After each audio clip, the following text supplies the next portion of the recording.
I now hand the conference over to Mr. Ankur Maheshwari from Firstsource Solutions Limited.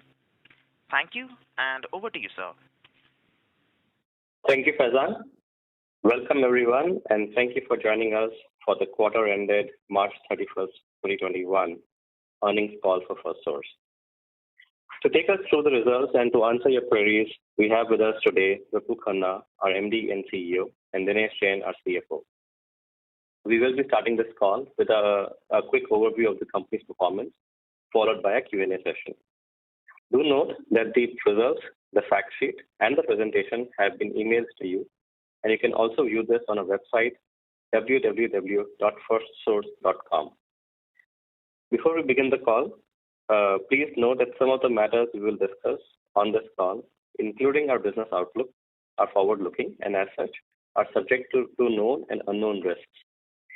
These uncertainties and risks are included, but not limited to what we have mentioned in our prospectus filed with SEBI and subsequent annual reports that are available on our website. With that said, I now turn the call over to Vipul to begin the proceedings. Vipul? Sure. Thanks, Ankur. And Ankur, can you hear me okay? Yes, we can. Yeah. All right. Good morning, everyone, and thank you for joining us today. Hope you and your loved ones are keeping safe in these trying, almost surreal times. It's deeply distressing and painful to see the wrath of the pandemic second wave in India.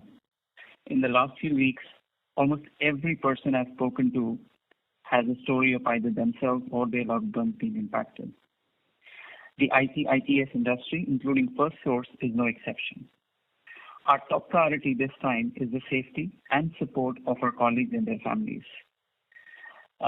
We have mobilized critical oxygen equipment, medical supplies, kits for COVID management at home, remote doctor consultations, hotel space for isolation needs, and a dedicated support for our colleagues. Additionally, we put together a number of fiscal support measures to support our colleagues. And needless to say, we will cover the cost of vaccinations for all our colleagues. Right now, we are working with partners to secure access to vaccines. Finally, we've stepped up our partnerships with grassroots organizations to volunteer time, financial support, and expertise for COVID relief. Let me take a minute about the impact of COVID on our business. In the last 1 month, we have understandably seen a higher level of absenteeism in our India operations. The situation on the ground is dynamic. As you know, some states have recently announced lockdowns and movement restrictions. We fully support these moves and hope these interventions can help break the chain. Given our hybrid work environment and the onshore-offshore delivery mix, we don't expect a material financial impact unless the situation changes drastically for the worse and for a sustained period of time. Again, at this point, the focus is on our colleagues' safety, health, and emotional well-being. Focusing on our results, I'm happy to report that fiscal 21 has been a standout year for Firstsource, despite the challenges in our path. This was a year of many firsts. Revenue surpassed the INR 5,000 crore mark. We achieved a constant currency growth of 17.9%, our highest ever. We added 6,800 employees during the year, again, our highest ever. And needless to say, we enjoyed when our market capitalization hit the $1 billion mark. A big shout out to our Firstsource family for making this happen in this crazy pandemic year. Summarizing our FY21 performance, I'm happy to state that we achieved better than our guidance. Revenues grew from rupees 40,986 million or $578 million in FY20 to rupees 50,780 million or $685 million. This implies a constant currency growth of 17.9%. And for this year, our operating margin came in at 11.8%, again higher than the guidance that we had. We took a charge of INR 1,151 million, which is considered as an exceptional item. Excluding that, our profit after tax came in at rupees 4,499 million. We will provide more details on this charge in a few minutes. Let me do a quick roundup on Q4. Q4 was a stellar quarter. Revenues grew 31.7% year-on-year in constant currency, and we clocked 14,628 million in rupee terms and $200 million in US dollars. For this quarter, the operating margins came in higher at 12.4%. The demand environment continues to be resilient and broad-based. Our new wins momentum remains strong. The solid performance during FY21 across all dimensions validates the growth framework we established over the last 18 months. Our sales wins are up, the operating margins are improving, our digital program is becoming more meaningful, and as an organization, we're becoming more purposeful. To reiterate, we've been channeling our energy in three directions. First, maintaining a sharp focus on our three core industry segments, BFS, healthcare, and CMT, across North America and the UK. We systematically invest in building out our capabilities and expanding our client base in the born digital new age client segments of these industries. These include fintech, health tech, streaming, and digital media. We are encouraged by the progress thus far and the traction we've seen with our pipeline conversions. We added 11 new logos in Q4 and 54 during the fiscal 21. The second element of our growth framework is modernizing our offerings and what we call as digital first, digital now. We continue to make investments in developing capabilities, upgrading our platforms, and strengthening our partner ecosystem. In FY21, we upgraded our digital intake offering for the health plan and health services business. We did a complete facelift to the user experience of our healthcare provider platforms, and we added AI and ML capabilities to our digital collections platforms. Our partnership ecosystem continues to strengthen. Industry-leading solutions such as Upfront Health, UiPath, IntelliEdge, Unifor, Zappix, etc. are now integrated in our solutions as we keep marching further into the digital arena. We recently launched a BFS bot store starting with cobots for the mortgage sector. I'm happy to report a marked change in the quality of our client conversations and the scope of projects we are participating in. And lastly, building a scalable and agile organization to keep powering the growth momentum. We've made changes to our organization design and invested in sales, solutioning, new markets, and digital capabilities. I'm intensely focused on sales operations excellence and account management discipline. As our sales and revenue growth has accelerated, we are now focused on building the next evolution of our delivery operating model. We're setting up COEs to strengthen our transition, training, and technology functions to better enable our operations. Our transformation playbook now has more muscle of lean, automation, and analytics. And I'm confident that with this team and structure, we are steadily moving towards our goal of being the top quartile growth leader in the BPM segment. Now let me give you some highlights and growth plans for each of our industry verticals. Our banking and financial services segment had a stellar year. For FY21, it recorded 59% growth year-on-year, 51.3% in constant currency terms. In Q4 of FY21, the growth was 65.8% year-on-year and 61.5% in constant currency. BFS has been a strong growth driver in the last couple of years. All BFS segments have demonstrated good growth trajectory, with mortgage leading the pack.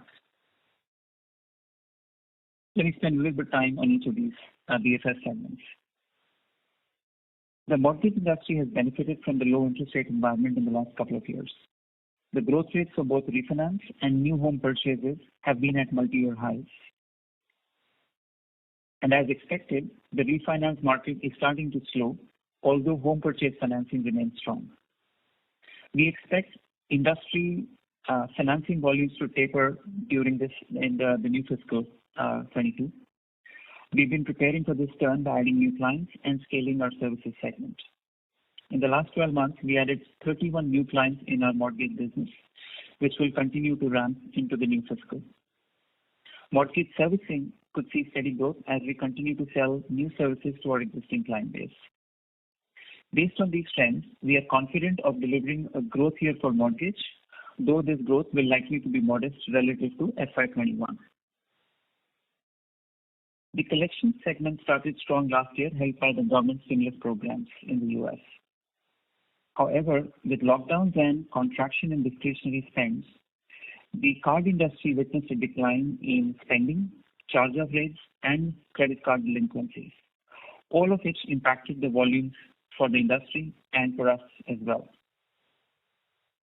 As vaccinations help reopen the countries, lower in unemployment rates and a revival of discretionary activities are expected to drive spend levels back to pre-pandemic levels. The other lever could come from government institutions lifting the moratorium, providing a tailwind for collections industry in the next year plus. Also, in the last 12 months, we've made steady progress in expanding our capabilities to the fintech market, especially the buy now, pay later or BNPL segment. This segment is amongst the fastest growing and potentially another attractive market opportunity. We are already working with 2 of the top 3 BNPL companies in the US and pursuing a healthy pipeline. The UK banking remains resilient. We've seen good volume growth from our clients across their product lines. Banks are rationalizing their physical infrastructure as consumers shift to digital. This creates additional opportunities for us to help our clients in the shift to new operating models. Furthermore, as the economy reopens, growth in credit card operations and contact center operations is expected. The UK mortgage market is also witnessing record growth driven by low interest rates and government policy actions. We are well placed to capitalize on the volume growth emerging from the post-Brexit transition, client needs for cost-efficient operations, and core economic activity revival. Let me shift to healthcare. Healthcare segment overall had a muted year. For FY21, the segment was flat year-on-year or degrew by 4.1% in constant currency. In fourth quarter FY21, the growth was 7.8% year-on-year and 6.8% in constant currency. Our health plan and healthcare services business witnessed a strong turnaround. This part of the business has delivered solid growth despite lower claim volumes in the industry. We have secured a number of marquee clients during the year and have scaled our platform-based offerings in the market. In this quarter, we added 3 new clients and now service 6 of the top 10 health plans. We continue to make inroads in the fast-growing telehealth and remote patient monitoring market. And we have recently partnered with an emerging remote monitoring platform to extend our offering for this segment. We expect the growth momentum to continue for HPHS segment, supported by a revival of claim volumes, the scale-up of our platform-based solution, and by adding and growing new clients. Healthcare provider had a soft year. The volumes remained low through the year as patients deferred their elective treatments. The progress around vaccinations and the easing of public health emergency in the US should help drive a steady recovery in volumes, paving the way for growth in FY22. We are encouraged by the growth of volumes we've seen in March and April, as late as April last month. Patient Matters integration is going well. We've already started to see green shoots in terms of a strong pipeline for cross-selling our platform services to Patient Matters clients and vice versa. In comms, media, and tech, that segment is scaling well. It grew 2.2% year-on-year and degrew 4.6% in constant currency in FY21. For Q4, the growth was 23.2% year-on-year and 15.3% in constant currency. If you recollect, this segment had a weak Q1 due to lockdowns and our top client's decision to focus on selective priority services only. We are pleased how this segment has turned around from those lows of Q1 of FY21. Fourth quarter has been a strong quarter for CMT, driven by growth in our top client and ramps in recent wins. Our focus now is to scale the US business and build referenceability there. The pipeline build is encouraging. This segment should continue to perform well in FY22. And last, our diverse industries in Q4 declined to 2.8% year-on-year and 9.9% in constant currency. Let me give you some context into the exceptional charge now of the INR of the rupee 1,151 million that we have taken to our P&L. In 2018, April, we had entered into a strategic partnership agreement with a leading mortgage business group to help accelerate the growth of our then nascent mortgage business. We agreed to a structure wherein, in a graded manner, they could accrue a small minority equity position in our mortgage business based on the revenue realized by Firstsource. This partnership has served us very well, and FY21 was the breakout year. The mortgage business nearly doubled in size in that year. In addition to meaningful revenue from the relationship, it accelerated market share gains and afforded us the scale to harvest the macro tailwinds of the last 12 months. They have requested for an early partial monetization for their accrued options, which are due in calendar year 2023. We are currently in discussion with them and will update you once we conclude. This charge corresponds to the valuation of options we had allotted to them. Dinesh will also talk about this in a minute. Finally, coming to FY22 outlook, financial year 21 has provided a very strong platform and momentum going into the new fiscal. While there are still a lot of macro uncertainty out there, considering the momentum we are witnessing in each of our segments, we are guiding FY22 revenue growth to be in the range of 15 to 18% in constant currency terms. This guidance encompasses a solid pickup in our healthcare business, continued strong growth of CMT and the BFS business ex-mortgage. And as I mentioned earlier, growth trajectory in mortgage business is expected to moderate. As I've shared in the past, our strategy is to build overlapping growth rates to deliver sustainable industry-leading growth. This approach and the diversity of our portfolio is playing out nicely. For FY22, our operating margin should be in the range of 11.8 to 12.3%, an expansion of up to 50 basis points year on year. The operational rigor across our businesses will drive this expansion, and at the same time will be channeled to fund continued SGA for building new capabilities and scaling our sales and delivery ecosystem. With that, let me hand over to Dinesh to cover the financials. Thank you, Vipul. Firstly, I would like to echo Vipul's sentiments and wish that each one of you and your dear ones are able to tide through this crisis unscathed. Here is a quick summary for Q4 FY21 and full fiscal FY21 performance. Revenue for Q4 came in at rupees 14,628 million or $200 million. This implies a year-on-year growth of 31.7% in constant currency terms and 35.4% in rupee terms. For the full year, the revenue grew at 17.9% in constant currency to rupees 50,780 million or $685 million. For the margin front, operating margin, which is earning before interest and tax, came in at rupees 1,809 million or 12.4% of the revenue for Q4, which shows the 54.9% growth year on year and implies a margin expansion of 150 basis points. For the full year, operating margin came in at rupees 5,979 million or 11.8%, which again implies a healthy margin expansion of 95 basis points for the year. Profit after tax, excluding the exceptional charge, came in at rupees 1,309 million or 8.9% of the revenue for Q4 and rupees 4,499 million or 8.9% of the revenue for FY21. This again shows the healthy expansion, which year-on-year growth for Q4 is 42.9% and 32.4% for year 21. After considering the exceptional charge, the PAT came in at rupees 467 million or 3.2% of revenue in Q4 and rupees 3,617 million or 7.1% of the revenue for FY21. Exceptional charge in the P&L correspond to the current valuation for the equity option granted to a large customer group in our mortgage business. Vipul has already provided the rationale for this item. Option accounting is governed under AS 102 or IFRS 2, which is called a share-based payments. Option awarded to the counterparty, basis the terms have been treated as a cash-settled option for Firstsource books of accounts. The key factors that have led to the increase in charge this year are significant growth in the size and valuation of our mortgage business, which you already seen in the commentary which people talks about, and which has resulting in a considerable increase in the value of the option.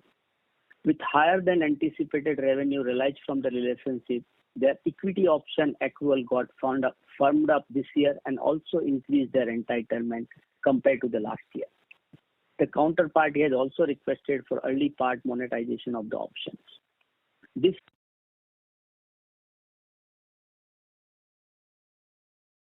Ladies and gentlemen, the line for Mr. Dinesh Jain has got disconnected. Please hold while we reconnect him. Thank you.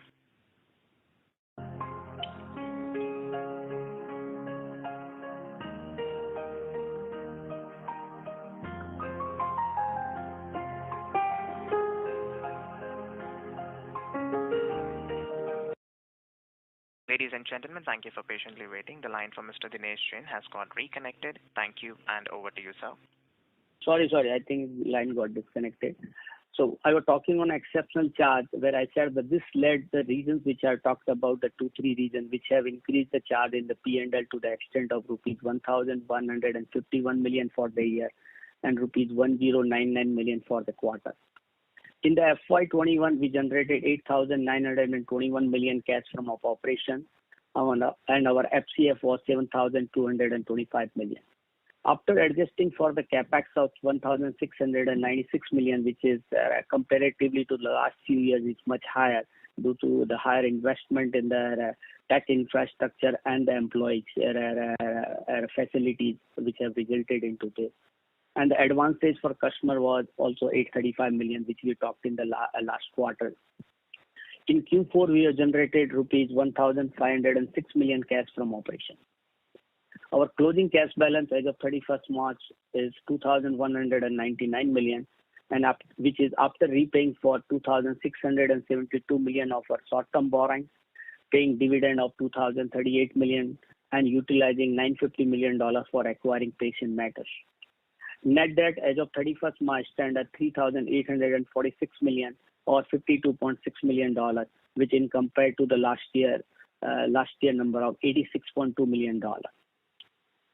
Our DSO came in at 52 days versus the 53 days of the last quarter, as well as I think the sharp drop from the last year 63 days. And you all aware that last March was a challenging one from the COVID point of view. But I think this year and this quarter especially we are able to recover all of the money which was slightly got delayed in the last year March. Tax rate for the Q4 and the full year was around 16% for FY20, and for FY22 we expecting it should be range between 17 to 19% for the year. On our forex hedging, we have coverage of GBP 63.8 million for the next 2 years with the rate ranging from 102 rupees to 115 to the pound. Dollar coverage is at 89.6 million and with average rate of 76.7 to the rupee to the dollar. I'm really proud how the businesses have shown resilience and deliver growth in these times. The teams have carried out their responsibility exceptionally, and I think is really the kudos to the whole team within the Firstsource. Is important. With this, we can open the call for the questions. Thank you very much. We will now begin the question and answer session. Anyone who wishes to ask a question may press star and 1 on their touchtone telephone. If you wish to remove yourself from the question queue, you may press star and 2. Participants are requested to use handsets while asking a question. Ladies and gentlemen, we will wait for a moment while the question queue assembles. Reminder to the participants, anyone who wishes to ask a question may press star and 1 at this time.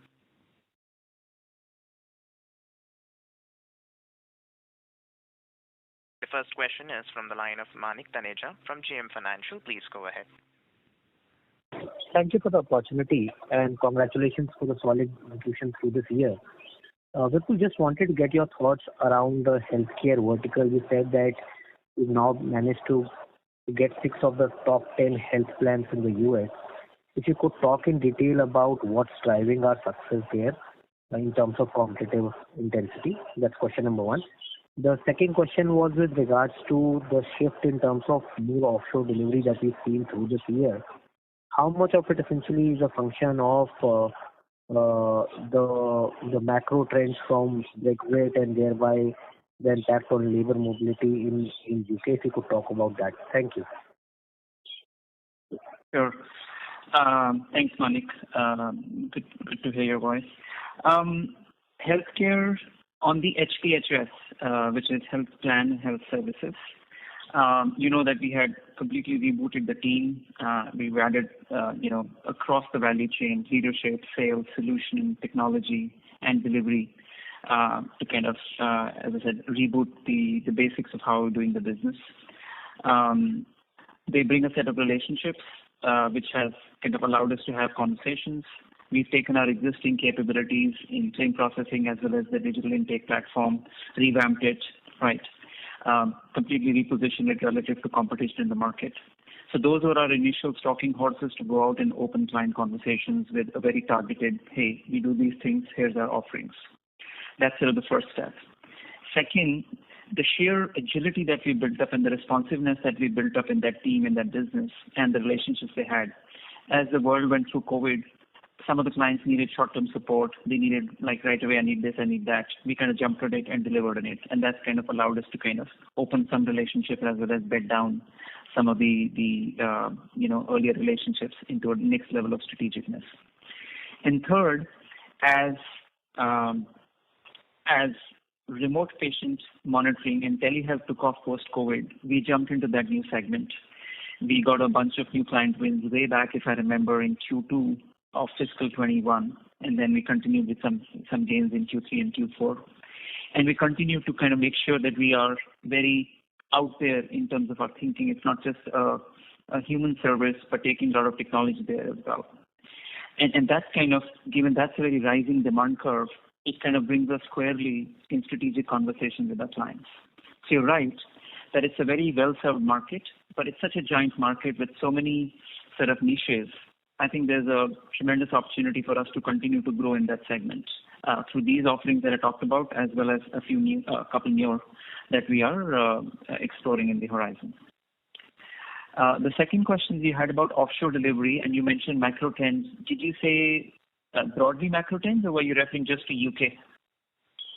So I was more inquisitive about what you would be seeing on the ground in UK, given the Brexit and thereby the impact on labor mobility, especially from the low-cost Eastern European countries. Okay.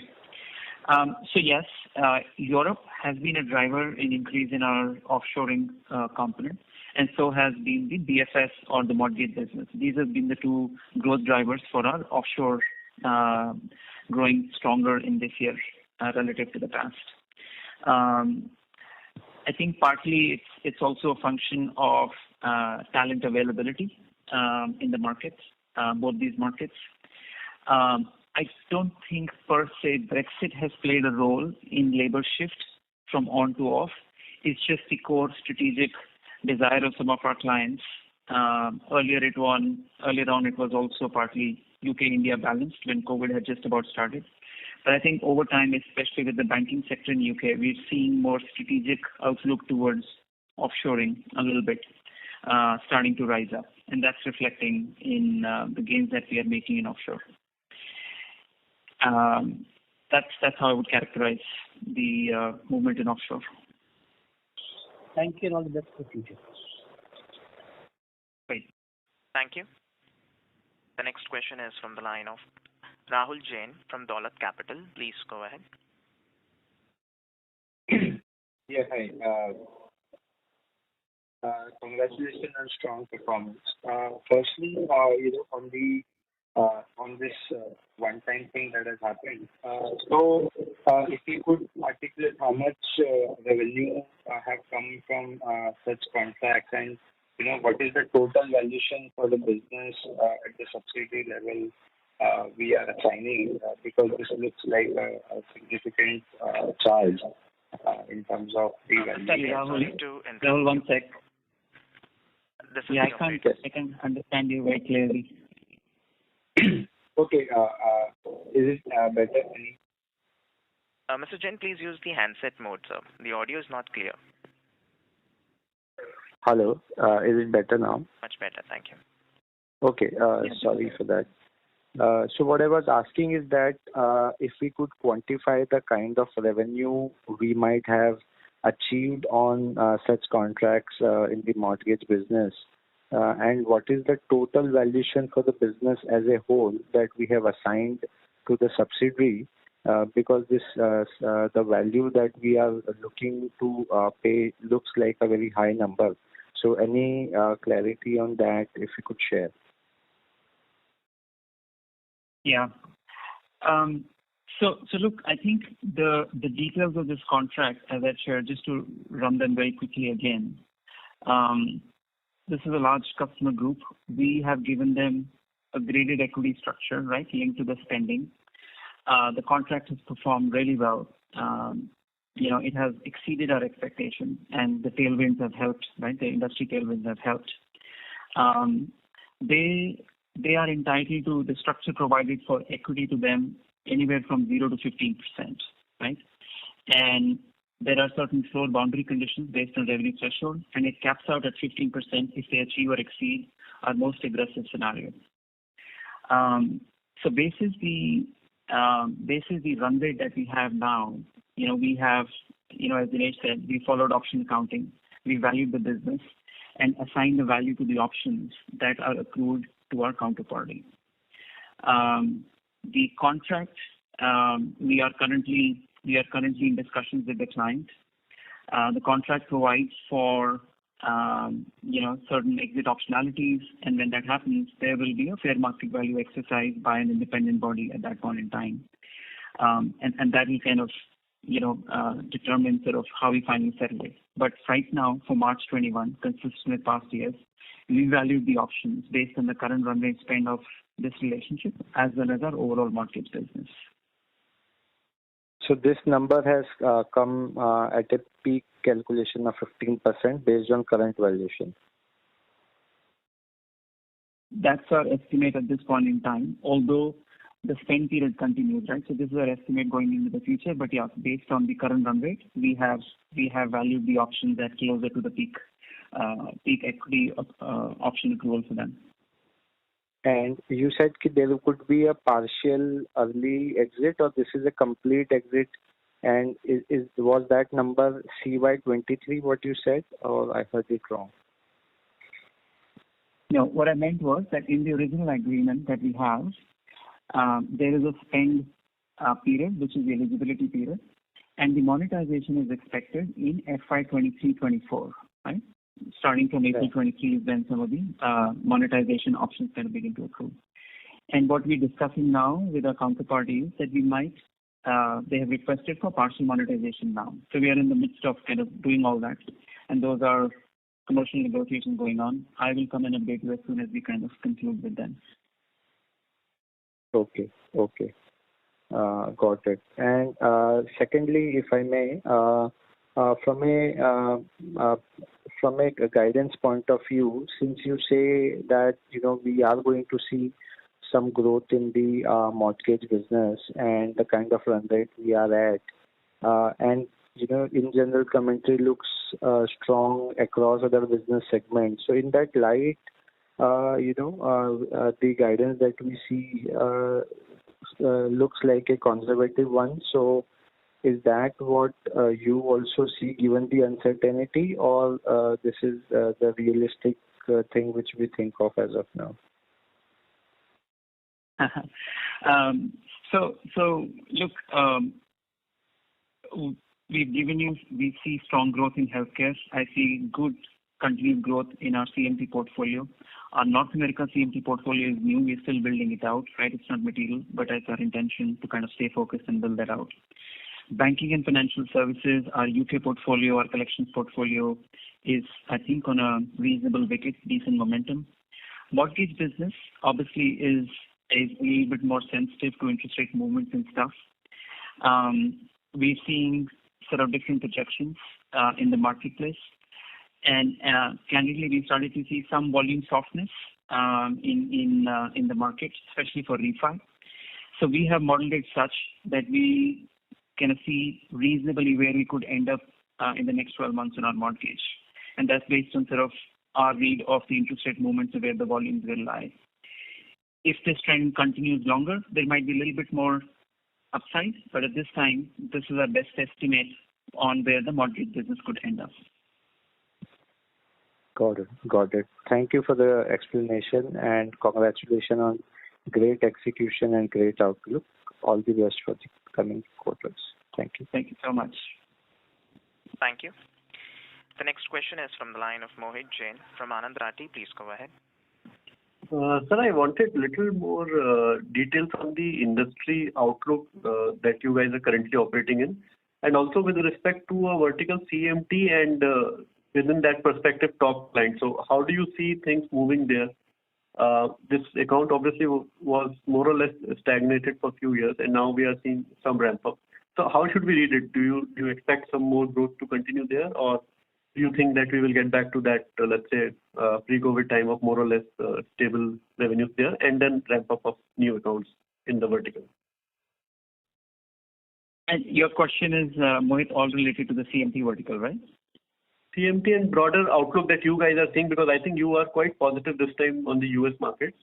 So what is your reading of the whole BPM thing? Because in our case, the outlook, the growth outlook in the last 2 years, it has completely changed for Firstsource. So such high growth numbers, is it more driven by overall positioning of the company within the BPM market, or do you think that in general BPM market is doing very well compared to some of the other segments of the industry? Understood. Okay. All right. Let me address. Let me ask the large customer question that you asked. So clearly, way back in sort of FY20, there was a portfolio reallocation, and we had seen a downturn, right? And then we had stabilized towards March of 20. Then COVID came, and Q1 was hard hit because of client had decided to do only essential services.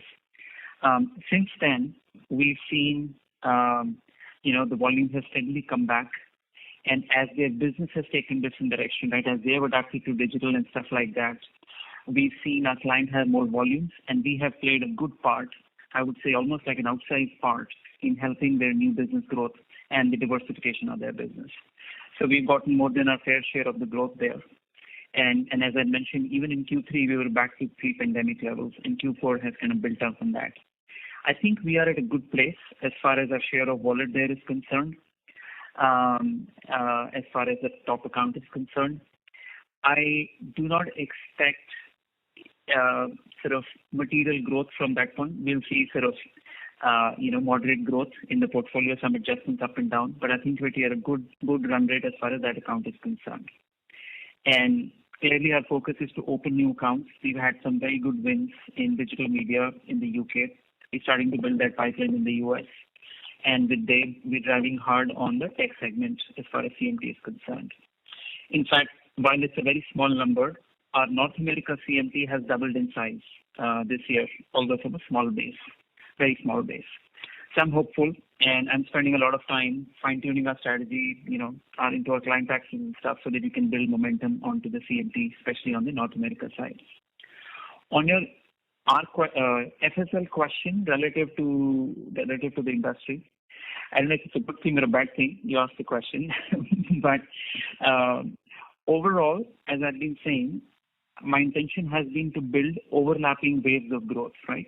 DFS was going strong. We kind of put our foot down, put a lot of investment, sales focus, solution focus, delivery investments ahead of time, so that we could kind of get the growth that's there in the market. And while at the same time, we were building healthcare.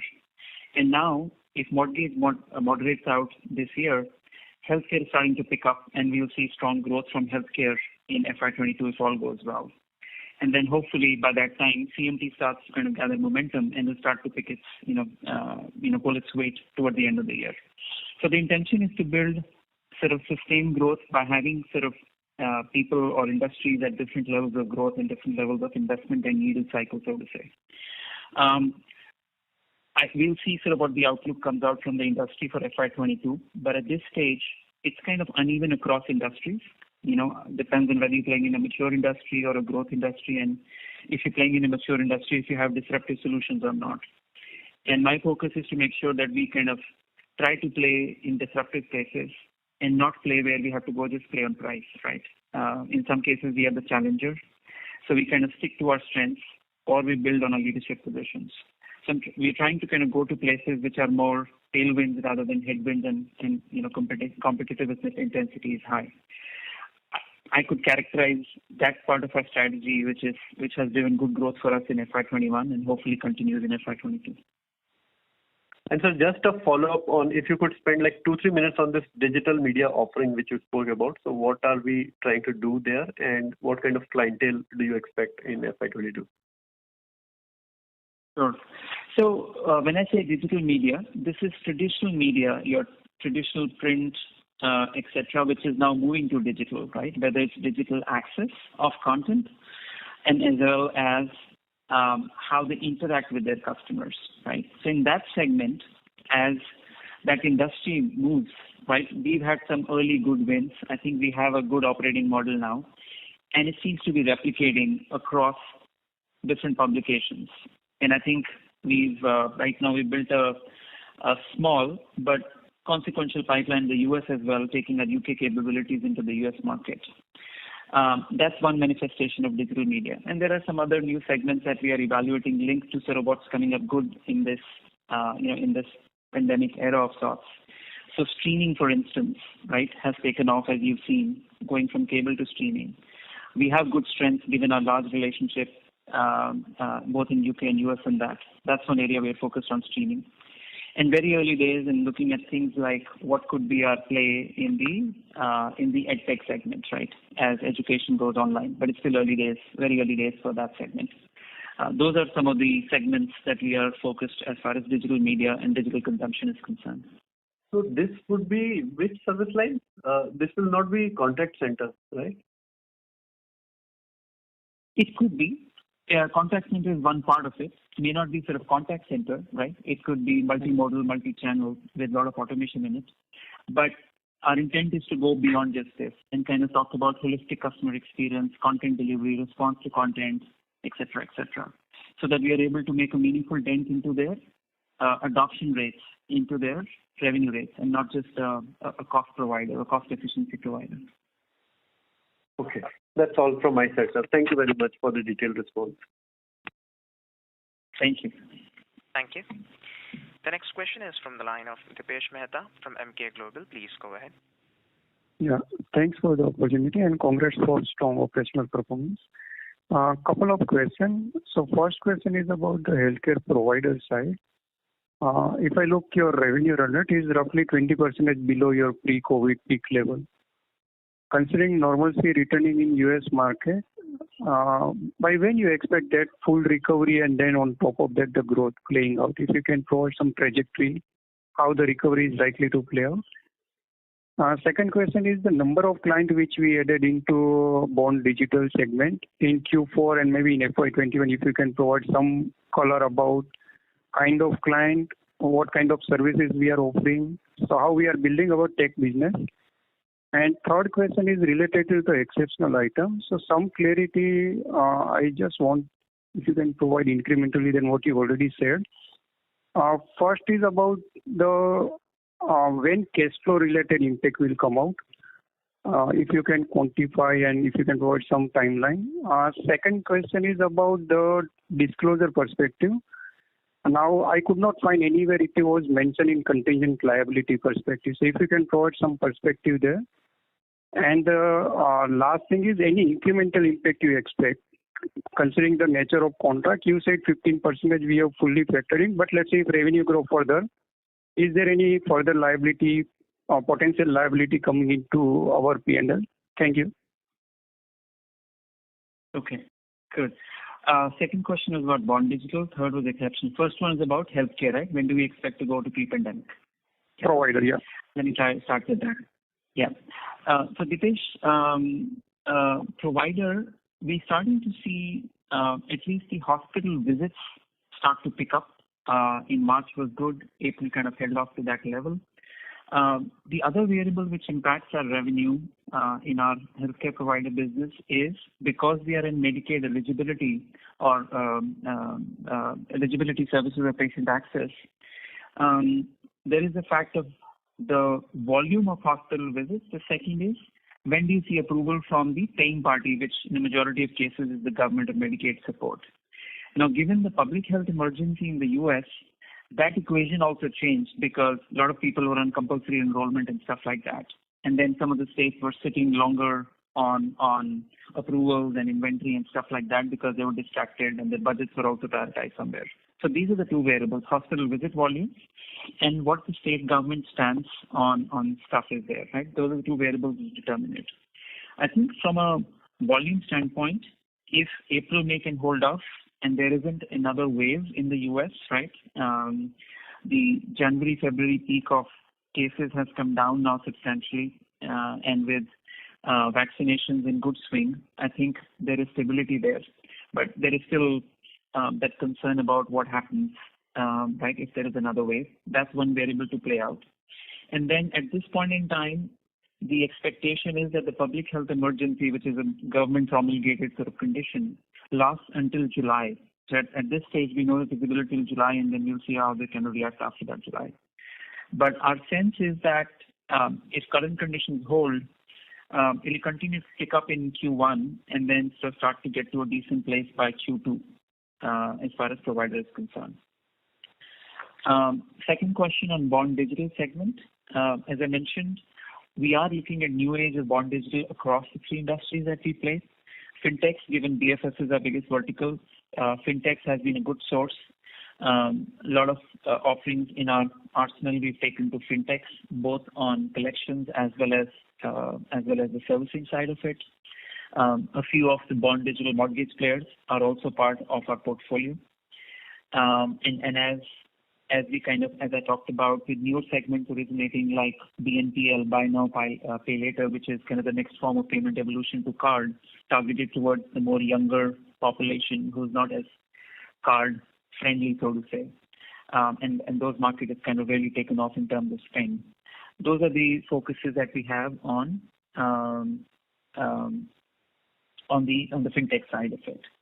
As far as health tech is concerned, this is more a play for HPHS, and we are focused on remote patient monitoring or companies or arms of health plans which are about telehealth and how do they use IoT and other devices for remote and continuous patient monitoring. That's our focus, and we have a couple of good wins in that sector. Again, it's a nascent sector but growing very fast, and everybody, including us, is trying to find the operating model to support those players. The one derivative of that is because we have a lot of expertise in the provider side, right, on how to bill on behalf of hospitals and recover from health plans as well as from government, we're taking that expertise and trying to extend into the med tech segment, right, the med device segment. Take same capabilities, but do it for med device providers as opposed to the hospitals. Again, nascent efforts. We just built in a very small team, and it'll take us, obviously a while to kind of build out that capability. And then CMT obviously is a function of the streaming, digital media, and pure tech companies, right, who are either consumer or enterprise tech. Again, something which is our aspirational focus, and we still need to get some meaningful traction in the last part of the consumer and enterprise tech that we want to get into. On the exceptional item, on your question about the cash flow impact. So look, as I mentioned, as per the contract, the cash flow is envisaged for FY23-24.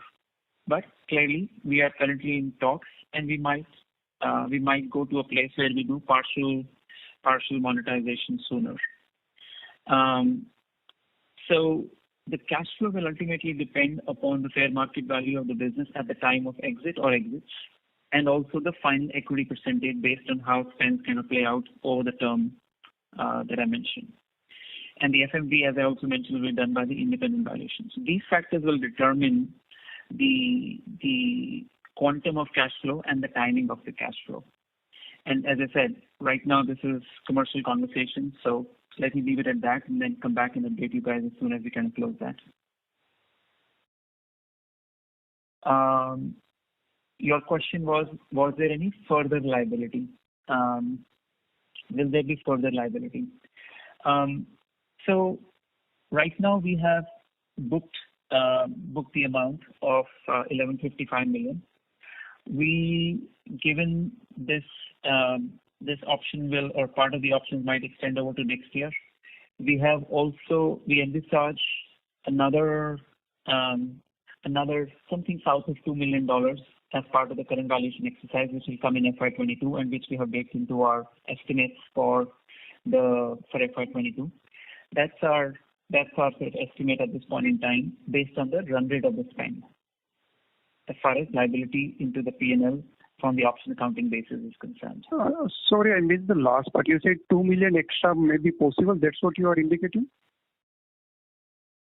So right now we have estimated that for FY22, because these options extend up till at the end of March 22, we anticipate that we'll take a charge of $2 million in FY22, and that's baked into the margin estimates that we have shared, the 11.8 to 12.3 that I laid out for the guidance of the year. Understand. And on the first question, can you tell me the number of client added? Because I think earlier you indicated near term our focus is how many clients we add and then revenue trajectory. So if you can help us with number of clients added in tech segment. The number of clients. Okay. I think the number is closer to 8 or 9. Ankur, am I in the ballpark? Yes, of course. Across the vertical, we would be around that number.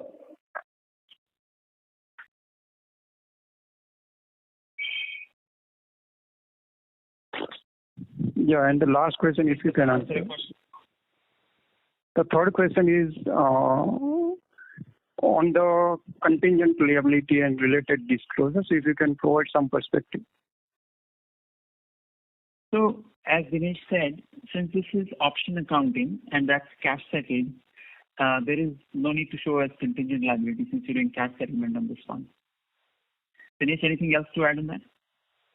Yeah, because we already accounted as option liability, so there's no need to be showing as a contingent liability in the past also, because always option accounting was that, and there's no need for a contingent liability to show. Okay, thank you. Thank you. The next question is from the line of Pawan Ahluwalia from Laburnum Capital. Please go ahead.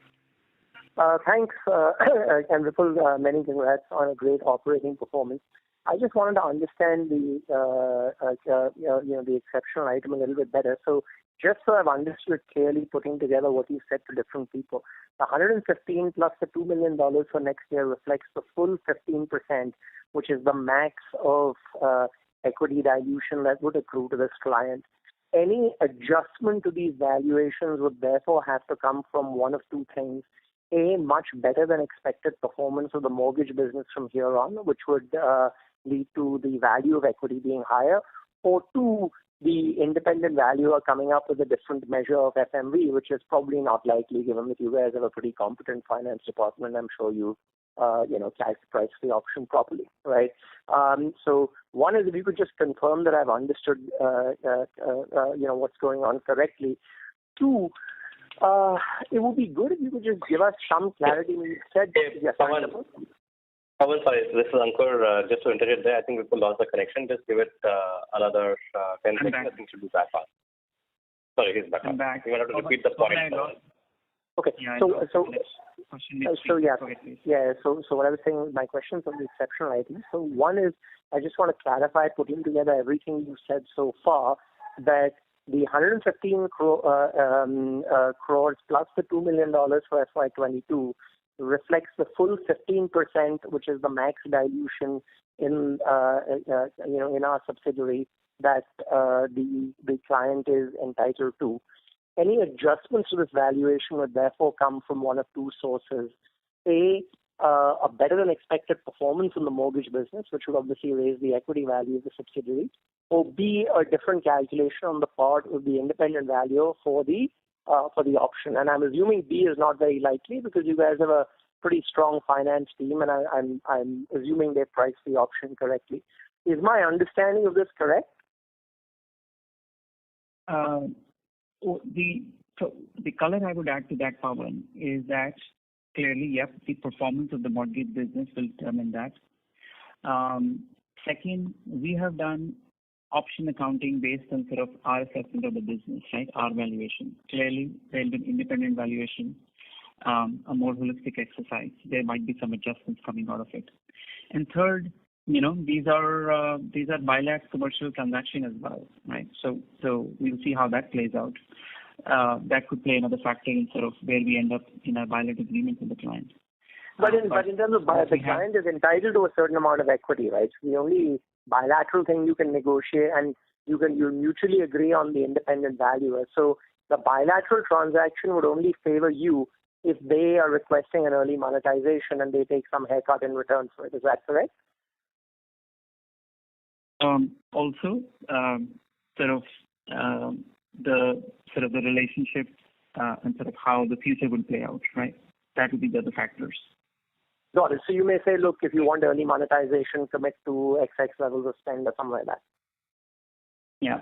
The only hesitancy, Pawan, I have is since we are in the midst of sort of conversations, I'm happy to come back and talk a little bit more on that once we conclude the commercial. Okay, that's fine. So let me then get more to, I think what shareholders are really more curious about is the spirit of this agreement. I know this was done under your predecessor, but you claim that this was actually a good deal for the company. Am I looking at this right way when I say, look, let's say this 115 or 120, 130 crores, I should look at it as kind of capex needed to enter the mortgage business? That's one way of looking at it. So basically say, look, whatever capex we did on mortgage, which has given us, $30-40 million of operating profit this year and probably a little bit less than that last year, that was basically earned by putting up this much capex, and obviously future operating profits also get credited to this capex because it's a one-time thing. Is that the way you're looking at it and saying, look, in hindsight, it was a good thing because we were zero in this business earlier. It enabled us to enter, and in as little as 2 years, we've more than recovered. Even if we were to shut down the mortgage business today, the IRR on this investment would look pretty attractive. Is that the angle you're coming from when you said it's been a good deal for the company? So, look, in our industry, track record, right, across industry, and I have done it in the past as well. When you have either a young sector or a new sector, you either do an acquisition, you have a strategic agreement with an anchor customer, or you do a carve-out, right, where you buy over somebody's captives and operation centers. Right? Those are primarily the three modalities of accelerating your presence in a specific segment, right? So directionally, what you're saying is correct. Our intention, obviously, was to kind of build a meaningful business, get scale and referenceability, and kind of build a business for the long term. So, and I think that thesis has played out well. We've added a number of clients. We were ready when the tailwinds came, and we're in a place where we think we can continue to grow this business strongly, in the future as well. So yeah, that's the only color that I would add. But directionally, your thesis is correct. And so the only thing I would add to that is, when you go and pay for a contract or incur capex for a contract or make an acquisition, that is immediately visible to shareholders ex ante. This thing is unfortunately visible ex post. Can we think of, possibly you guys disclosing ex ante whenever there are these kinds of options embedded in, either Firstsource itself or any of its subsidiaries? And could you let us know, are there other similar contracts you've signed with these sorts of options that may materialize in future? Because we totally understand that it's necessary, right? And we encourage your doing it because, you have to think very creatively in order to be able to grow in this industry, and flexibility and dynamism in structuring contracts is a key growth lever. And, you've certainly seen that done very successfully at Cognizant, and we can see the results we are bringing that approach to Firstsource. But in terms of just shareholders understanding upfront, can you give us a sense, is there other stuff like this that we should expect going forward? And if there isn't, then in the event that you were to enter into such agreements, is there a way for you to just flag it to us in advance? No. So, Pawan, there is no other such structured deal or strategic agreement besides this across any of our businesses. This one, as opposed to our largest client, which we had talked about in 2016, that was a different structure, right? There was an upfront money spent and there was an MRC. This structure with the mortgage client is more like an earn-out structure, right? It's more like an entitlement structure rather than a commitment structure. And as I said, 21 was the breakout year where the spend came through, the business grew on, and so on and so forth. So it became material. And, we were doing earlier, it was not material. When we did the deal, mortgage business was like 30 million, right? Out of a company which was about 540, 550 million at that point in time. So it was like 5 or 6% of the business. And this year is where it kind of broke out and we kind of disclosed. But I take your point in terms of better going forward. Yeah, because this is how doing deals like this, doing deals like Sky, this is how you grow at 15 to 20% in an industry that grows at 10%, right? So there's no way that you're going to be able to, outgrow the industry sustainably unless you're one of the most dynamic contract structurers out there. So I think as long as this is all disclosed up front, it just becomes much more transparent. Great. No, fair point. Perfect. That's all. Thank you very much. Thank you. Thank you. The next question is from the line of Sachin Kasera from Swan Investments. Please go ahead. Hello. Congrats for a good set of numbers.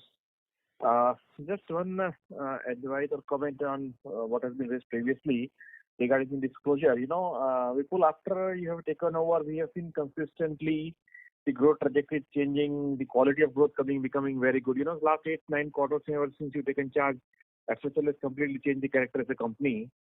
And obviously the stock is still under value, it's getting slowly re-rated. We don't want this type of surprises to derail that, that process of getting due re-rating which is there for FSL. So I would just again say that, we have to be very clear in upfront in terms of all this disclosure. It should not come as negative surprise for us. Yep. No, Sachin, point taken. But as I said, right, in our judgment, when it became material, we've disclosed it, and we've kind of given even the forward-looking view, but point taken. Second question is, now we have figured out something in terms of the capital allocation policy for the next 2-3 years. How are we looking at it? So the capital allocation policy remains the same, right? We think, given the sectors and the subsectors we operate in, there are a number of interesting areas where we want to build capabilities, and acquisitions is a very viable strategy. Patient matters was a small example.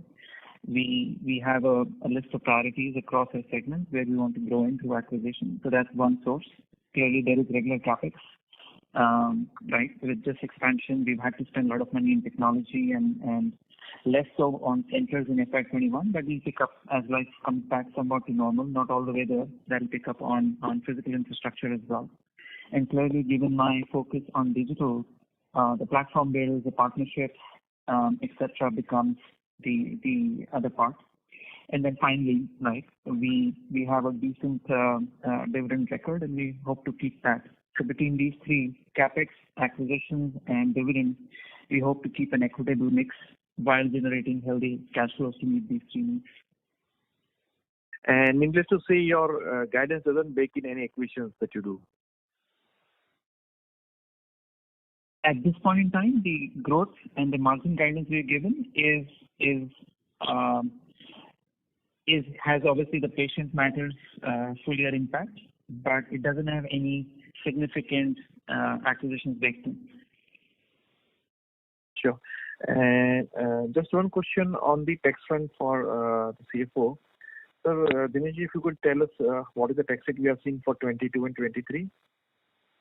So I think it should range between current year we are looking 17 to 19%, and it may be slightly up in the next year because I think that, as you know, that new SEZs have been already over by 20. So some of the SEZ will come as a taxability for 50% in 23.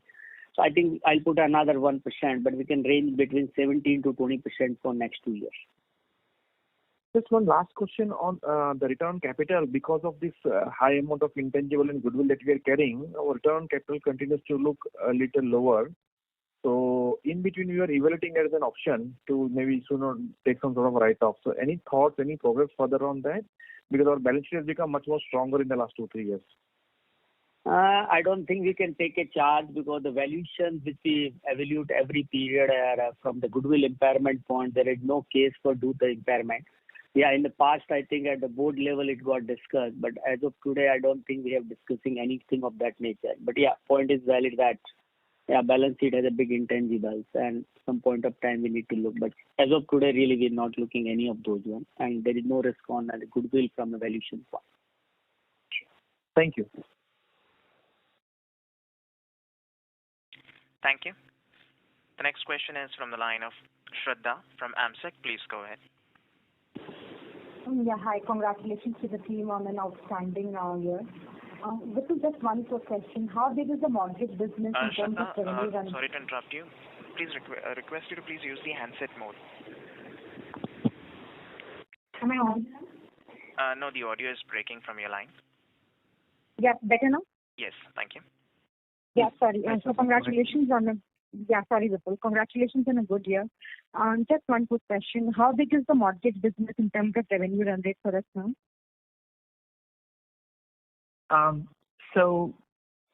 We've kind of nearly doubled. We are closer to 200 million per annum in that. And I'm assuming we do the entire US mortgage business through SourcePoint. So would it be right to assume that SourcePoint's revenue would be also in the ballpark $200 million range? Yes, that is the entity in which we do the mortgage business. Right. And one thing you said that you have kind of built in the $2 million impact into your margin guidance for 22. But we booked this as an exceptional item in FY21. So would we be booking in the $2 million hit as an operating expense in 22? Just one clarity out here. That's correct. Okay. And I'm not sure if you've given any indicative number on the capex plan for 22. Dinesh? Capex plan, I think the last year we spent almost $20 million. Current year, again, we expect that it's not be in the around 15 million, but around $20 million the capex will be, because we still have to invest in the facilities as the people will start coming back to the offices. So yeah, there will be a capex still around 20 million. Sure. And just one final bit from me, Vipul. Could you just give me the puts and takes for margin guidance for next year? And given that some work from home normalization would happen towards the second half of the year and some costs might come back.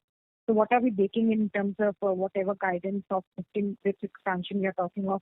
So what are the puts and takes for that? Sure.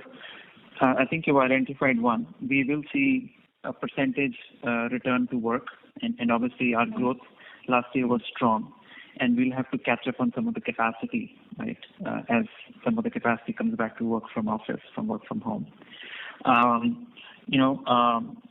Prashant has been building up his team. Our CEO has been building up the team and capabilities, working with every business. So we expect an element of operational excellence and operational resilience, which kind of gives us some more gains as far as ops, delivery costs, etc. is concerned. So that gives us some takes out there. And then, we'll continue to make SG investment into new capabilities, both sales as well as delivery and digital.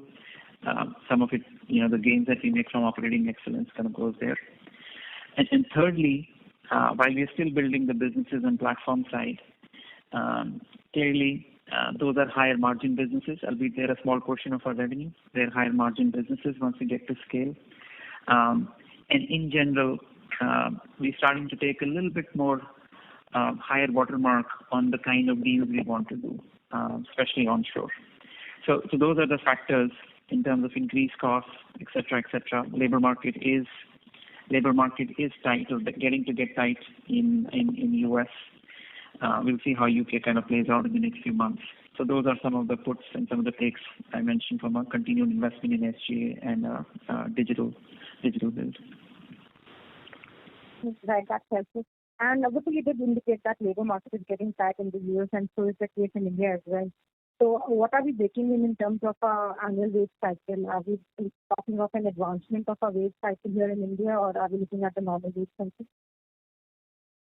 At this point, we're looking at a normal wage cycle, but clearly at a tactical level, if we need to do some tactical measures, some restructuring of how we pay and better incentive structure, those are some of the thoughts that we've already put in place for the mortgage market, which is very hot. and we might have to replicate as healthcare and other things pick up in the US. So that's helpful. Thanks, Vitti. Thanks. Thank you. Thank you. The next question is from the line of Sarvesh Gupta from Maximal Capital. Please go ahead.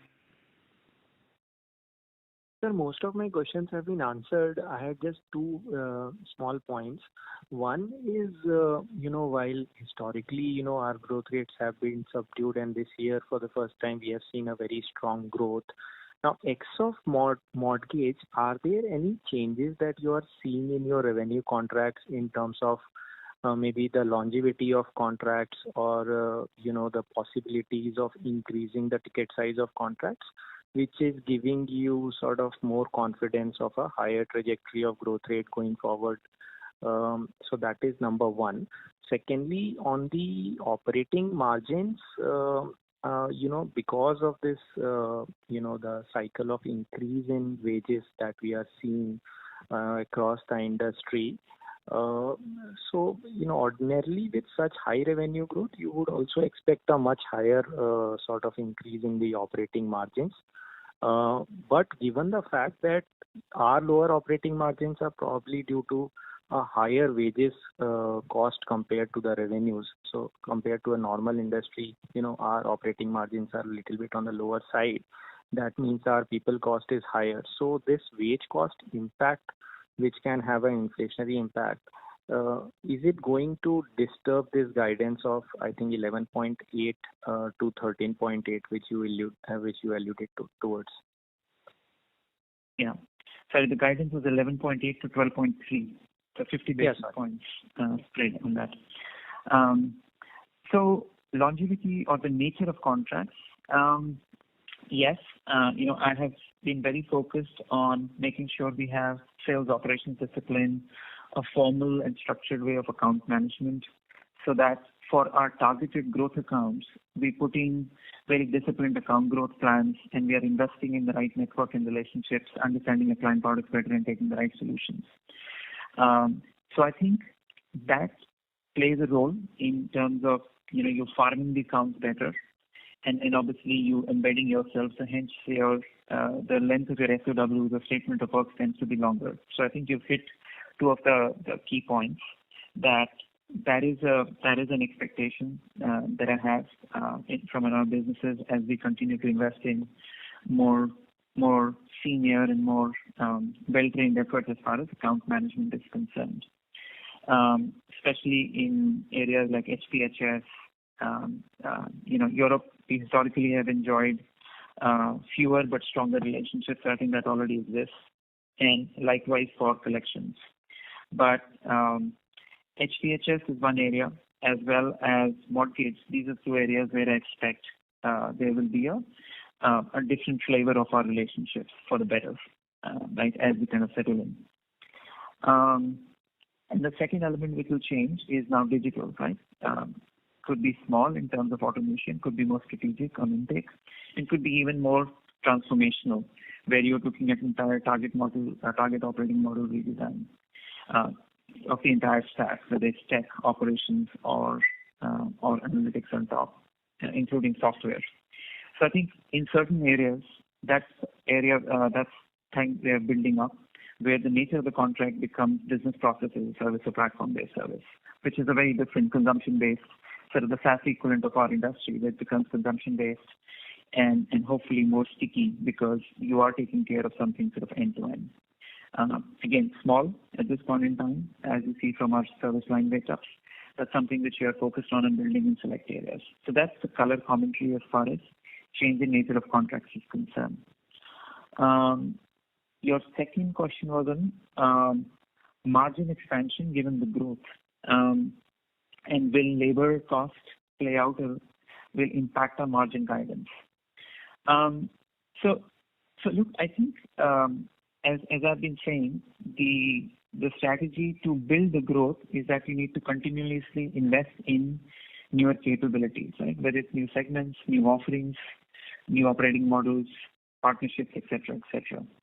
They're not capex, but they are your SG investments that you're doing. And the strategy is to harvest margins from operating efficiency and put some of it to work for the future capability so that you can keep running the growth, right? That's one dynamic, an important, simple but important dynamic to keep in mind as far as the margin build and the margin change for our, at least for our FSL business is concerned. Wage costs, typically, we do have contracts, we have indexation clauses in our contracts, in most cases, some cases not, that we are able to recover some of it with our clients. There are obviously timing differences. There are differences in terms of what we pay versus what's allowed as per indexes and stuff. So there is always some arbitrage or some gap out there. But to an extent, it is covered. And at this stage, we are looking at, as the labor market continues to come back strongly, we are wanting to make sure that we are the right employers, right? I'm very focused on becoming a very purposeful company, not just for, temporary urgent situations like COVID, but long term. And so the first core effort is to become strategically focused on becoming a strong employer of choice with a sense of community, a sense of purpose. And that should drive to allow us to get more people and not necessarily who's paying the extra 5% or 10%. That'll always be the game, but this should be the bigger driver. So on the one hand, that is the focus. And on the other is to make sure that we are continuously looking at the right places to grow so that we are able to kind of assess the labor market potential to grow. Obviously, big cities are important, but we also want to make sure whether it's India or US, UK, we have the right geographical mix, and we are very focused in having the right strategic footprint. And just in the last couple of quarters, we've shut down 4 smaller US sites, right, as we are focused on building more strategic, bigger sites where we can invest in the right infrastructure, the right leadership and stuff like that. So it'll be a mix of factors to draw people, to keep people, as well as choose the right location, both near and offshore. And we'll see how that plays out as the year goes by. Thank you, sir, and all the best for the coming quarters. Thank you. The next question is from the line of Karthik from Unifi Capital. Please go ahead. Hi, sir. Thank you for taking my question. Just wanted to understand about the patient matters run rate for the quarter. How much was it, and probably what's the growth projection going forward? Sure. So when we had acquired, it was in a run rate of about 17 million per annum. Obviously, December we had gotten 1 month, and now we got full quarter. Q4 was full quarter. Our integration plan calls for reasonable revenue synergy between our business and Patient Matters over the next 2 years, so FY22 and 23, and we're starting to see good cross-sell happening. So that is baked into our overall healthcare growth guidance as far as revenue synergies is concerned. So is there a particular number or a run rate that you have foreseen in Q4, and maybe with the exit for FY2023, do you foresee a number? So our run rate for Q4 21 was between $4 to $4.5 million. I don't have a specific number in terms of just that run rate because it will blend out. By the end of this quarter, it will blend into one operating unit as far as Patient Matters and our healthcare provider business is concerned. Sure, sir. That's helpful. Another on the CMT front, I just wanted to understand one thing. So when you say the top client, right, so being in a media business, their streaming or the digital outlook for them is also probably going to be on a high scale, given that there's a lot of competition increase from Netflix and so many other streaming partners. So the traditional people are putting in so much effort in there to up the game as well. So does this, or will it translate to a drastic change in the deal wins from their end, or what's the outlook there specifically for the top client? So for our top client, we serve both their, let's call it the full scope product, right, the triple play product, as well as their streaming product.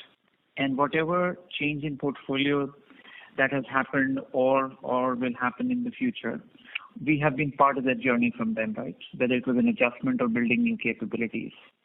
So given our portfolio mix there and what we know of their business plans, there isn't a significant change or a drastic change as you characterized it as far as their operating model and hence the impact on them is concerned.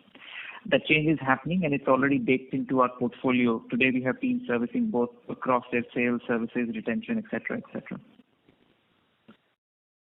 Sure. In fact, even if you see this quarter, it's probably been the best quarter in the last 3 years, given the run rate for the last 3 quarters also have been really good.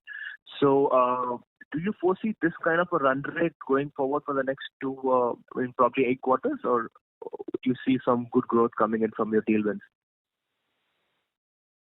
So, as I mentioned, I think there was an element of, it went down, it caught up, and then there was some change in the mix and consumption patterns, and we kind of, had the advantage to have a strong relationship and harness most of that. I think we are at a good run rate. I wouldn't expect significant growth from this on the top clients. Right? We'll see sort of incremental growth in this. And at this time, I'm not expecting any drastic reduction per se, unless something dramatic came up. But I think we are in good shape as far as current run rate is concerned with the top clients. Sure. And so even in the same vertical as such, right? In CMT, can I say probably 70 to 80% is from the top client? Or to put in other words, what's the outlook for other than top client in the CMT vertical? So we've had good wins in this year. We are still building out some of those wins, and we'll see the revenue impact come through for a full year. Again, they were small relative to the big client. And the other dimension that I mentioned to you was that our small North America CMT portfolio showed good growth in our one of the key accounts that we have in the US. And the new team is working hard to kind of build up the pipeline and get some wins out there. So the North America CMT is a kind of a long-term build, but we are committed given the size and the opportunities there. We should see sort of meaningful growth start to come out end of 22, maybe even 23 from that segment. But we are kind of building multiple segments within that. Sure, sir. And just one last question on the healthcare part. So patient matters do come in the provider section, right? Am I right to say that? Yes, please. So along with that, now that we have a full-fledged healthcare provider services front and back end, so can I say that the healthcare vertical is going to go through a revival going forward in the next 2 years? Yeah, we feel good about it. It's a massive sector. We've invested heavily. We are working hard for pipeline accounts and then growing accounts. We should see strong growth from the combined healthcare segment. So the overall 17 to 20% guidance. Karthik, maybe I request that you return to the question queue for follow-up. Okay, yeah, sure. Thank you so much. Thank you. The next question is from the line of Sonal Kohli from Bowhead Investment Advisors. Please go ahead. Thank you for taking my questions. So, my first question is that, is my understanding correct that the sales cycles in your industry are much longer than IT services? Therefore, a lot of, efforts you have been putting in or, you put in the past or putting in now, would flow through the company only with a lag, and hence, is it a fair assumption to conclude that the high growth rate for this company would continue for, next, 3-4 years or, next 2-3 years? Your comment would be appreciated on this.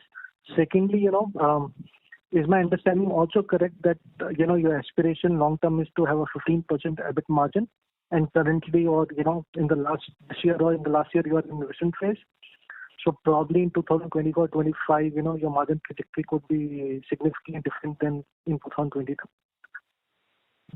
Yeah. So look, the first part, sales cycle is longer, right? And the revenue build takes a while, right? Once you open the relationship, typically it takes a while to build up on the revenue bit by bit, when you take the time to understand their processes, their operating systems, their cultures, build the relationships. So yes, we've been working hard on it. Some of the benefits we're starting to see, right? You saw the mortgage benefits in FY21, and we're seeing the healthcare benefits start to pop up. Obviously, we need to continue to put our foot to the accelerator here in terms of capability, sales, et cetera, to keep at it. To kind of, the aspiration, as I've been saying, is to kind of be a top quartile for the industry growth leader. And for that, account management, sales, new segments, new capabilities, in sort of different levels of waves of investments and adoption maturity will play out. Long-term margin, I have said, and we are committed that we will continue to, pick up our margins year on year operationally and continue to put some of it back into SGA. We haven't really modeled out to say where we end up in 3 years, but yeah, we should see continued pick up in our margins in the next few years. It's too early to comment on when will it be 15 or will it be 15 or not. But there's a reasonable possibility that your margins in 23 or 24 could be materially different than 22. I'm not asking for a guidance. I'm talking whether it's a possibility in your view. So the way we are looking at the business and the way we're modeling, as I said, we expect likely improved margins in 21, and we are committed to improving them by another sort of 50 basis points in 22. We should see that sort of ballpark of quantum improvement year on year. And so is my assumption that the efforts you put in, while they paid off so far, but larger and bigger deal wins require longer time, and therefore if you're successful in that, based on the efforts you have been putting in, is it safe to conclude 15-20% growth trajectory is possible over the next few years, and this is not one-off led by mortgage benefits, or healthcare revival? That one I've been saying consistently, we want to make sure that we are diversified in our portfolio, and we are able to take advantages of developments happening across industries, right? And it's played out in our forecast for next year as well. So it's not definitely on one industry. It goes to the other. We've given the guidance for FY22, right? And we'll see how it goes after that in terms of the next few years. Sir, are you modeling significant decline in your mortgage assumptions from a Q4 run rate while building in this forecast? And if it's possible for you to give some color, it will be appreciated to understand what's modeled in the range of the guidance, from a Q4 run rate or a yearly run rate. And secondly, your personal opinion, do you think BPO industry changing its growth trajectory post-COVID compared to, last few years? Do you expect that at some point of time to cut costs, there'll be significant increase in outsourcing in the industry? I couldn't say that it's a secular trend across industries that because of COVID there will be more or less outsourcing. The secular trend coming out, as we know, is more digitization, right? Because all of us have found different ways of doing everything on digital. And it's a matter of sort of who gets in and adapts to digital and puts more digital in their offering. I think that's the secular trend to play out. So does it play out across the industry for every player? I don't know. I think it'll be like who jumps in and who has a better chance of coming out with greater wallet share. And that's our endeavor, right? To make sure our offerings are fresh or contemporary, and it kind of bake in all the learnings of COVID and the consumer behavior change and the enterprise behavior change into our offerings. Thank you. Ladies and gentlemen, that was the last question. I would now like to hand the conference over to the management for closing comments. Great. Well, first of all, thank you all so much for taking the time. I know these are incredibly hard times in India. I hope everybody keeps safe, right? There is health and there is revival, and within a few weeks we see the worst of it. We continue to run our business to high standards, as well as to make sure that we take care of our people. And we seek your blessings and wishes in that endeavor. But again, thank you for your time and interest, and we'll see you in the next quarter. Thank you. Thank you, everyone. Thank you. Ladies and gentlemen, on behalf of Firstsource Solutions Limited, that concludes this conference. Thank you for joining us, and you may now disconnect your lines.